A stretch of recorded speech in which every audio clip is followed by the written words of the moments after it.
Hello বন্ধুরা, আসসালামু আলাইকুম। আজ আপনাদের সামনে নিয়ে এসেছি ভিন্ন স্বাদের একটি রেসিপি। দেখুন, মাংস ঘরে নেই কিন্তু মাংস খেতে মন চাচ্ছে, এরকমই একটি রেসিপি আমি নিয়ে এসেছি। দেখুন, এখানে 2 টুকরো মাংস আমি নিয়েছি। তার সঙ্গে আমি 5 থেকে 6টি শুকনো মরিচ এবং 5 থেকে 7টি কাঁচামরিচ নিয়েছি।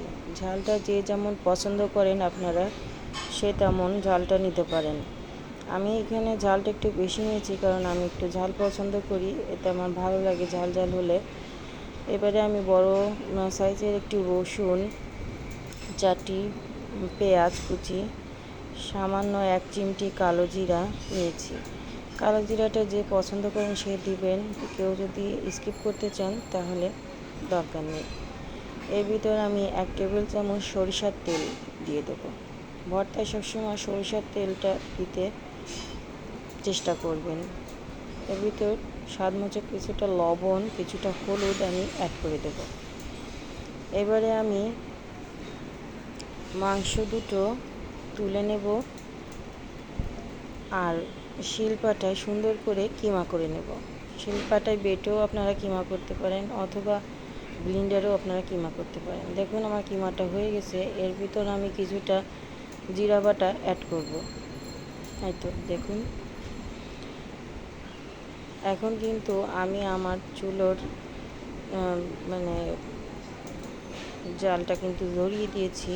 এবারে আমার মাংসর কিমার সঙ্গে সব কিছু ভালো করে উল্টে পাল্টে নাড়িয়ে চাড়িয়ে মিশিয়ে নেব। কিছুটা সময় কষাতে হবে। কষানোর পরে সামান্য কিছু পানি দিয়ে দেবেন, কারণ যেহেতু এটা গরুর মাংস, তাতে করে যাতে ভালো করে সেদ্ধ হয়। দেখুন, আমি কিছুটা পানি দিয়ে দিয়েছি যাতে ভালো করে সেদ্ধ হয়। এবার আপনারা মিডিয়াম জাল দিয়ে এটাকে পানিটা শুকিয়ে নেবেন, তাতে করে আপনার কোনো রকম রিস্ক থাকবে না যে মাংসটা সিদ্ধ হয়েছে কি না, কোনো সমস্যা হবে না। দেখুন, আমার পানিটা কিন্তু শুকিয়ে গেছে। এবারে তেল উঠে এসেছে। এই তেলের ভিতরেই আমি আবার একটু ভালো করে ভেজে নেব। দেখুন, সুন্দরভাবে আমার তেলটা কিন্তু একদম কড়াইতে চিটচিট করছে। এ পর্যায়ে যখন আপনি দেখবেন আপনার তেলটা উঠে এসেছে আর আপনার মাংসটাও লাল লাল ভাজা হয়ে গেছে, তো এই পর্যায়ে আপনি আপনার চুলার ফ্লেমটা বন্ধ করে আপনি এটা বেটে নিতে পারবেন। আমি এখানে আপনার ব্লেন্ডারের জারেও তুলে নিচ্ছি, কারণ এবার আমি ব্লেন্ডার করব। আপনারা চাইলে শিলপাটায়ও বেটে নিতে পারেন।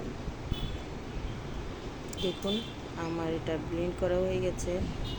এই যে আমার পেস্টটা এরকম হয়েছে। দেখুন, আমি একটা বাটিতে তুলে দেখাচ্ছি।